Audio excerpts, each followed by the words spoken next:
And as far as steroids go, I was a big believer in when you're doing contest prep on using non-aromatizing compounds. So I'd have a little bit of testosterone in there, like propionate, because it's quick acting, it doesn't aromatize as much as the longer acting ones. But just like 300 milligrams a week. Yeah. Just to keep a base level of testosterone in there. And the rest would be primobolan, parabolan, which was the trenbolone we had at that point.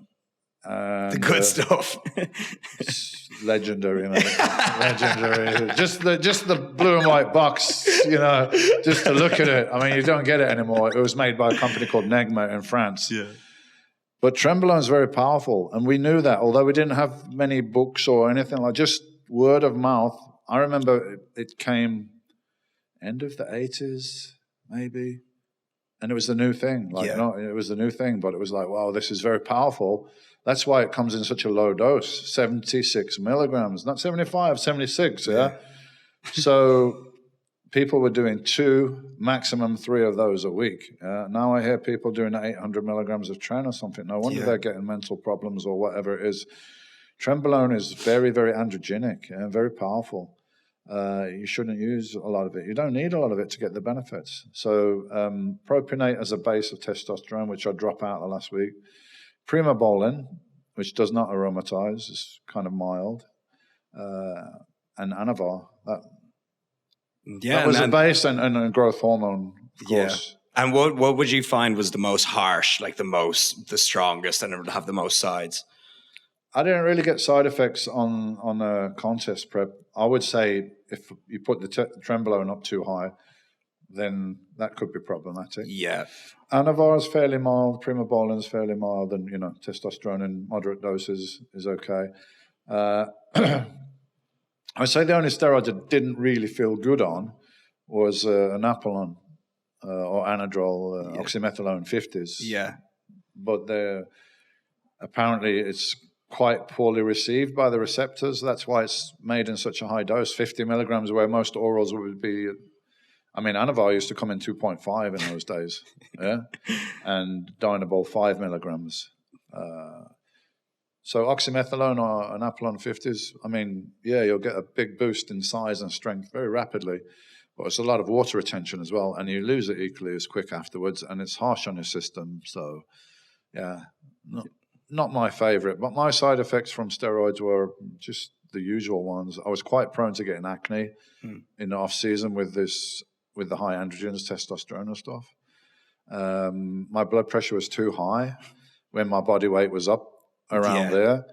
And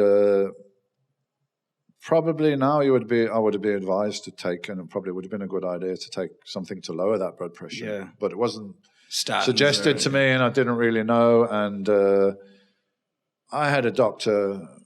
I mean, he was my doctor when I don't know why, but I kept contact with him because he was my doctor when I was living on Castle Vale, the council estate. Yeah.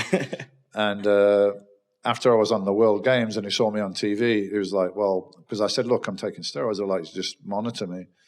So he did very basic tests. And he's like, your blood pressure's too high and this and that. It's not good in the long term. But I understand you're making money, so make as much as you can and get out. Not a good tactic. That was his, view on it. So, the potential side effects are there, and you've got to manage that. And now there's much more information out there, much more access to testing and things like that. So definitely if you're using it, you should be responsible and at least know what's going on. I think a lot of people don't want to know because they're kind of like head in the sand. They're like, well, if there's something bad going on, then I have to confront. I have to make a decision rather just not know. Yeah. And did you get your bloods taken and everything? Yeah, like quarterly. And only thing with my bloods is sometimes my liver enzymes are a little bit high, but nothing too concerning. And some kidney readings were too high because of my muscle mass. Yeah. Some readings will go high, like one of the creatinines. Yeah, creatinine or something. I mean, that will go crazy high. I had people calling me from the labs one time, like, sir, are you okay? Do you feel okay? I'm like, yeah, I'm fine. Because the creatinine level is like, but do you realize that this goes up with muscle mass? Because even the parameters for a Caucasian and African American is different, because African Americans naturally carry more muscle. So the parameters are different.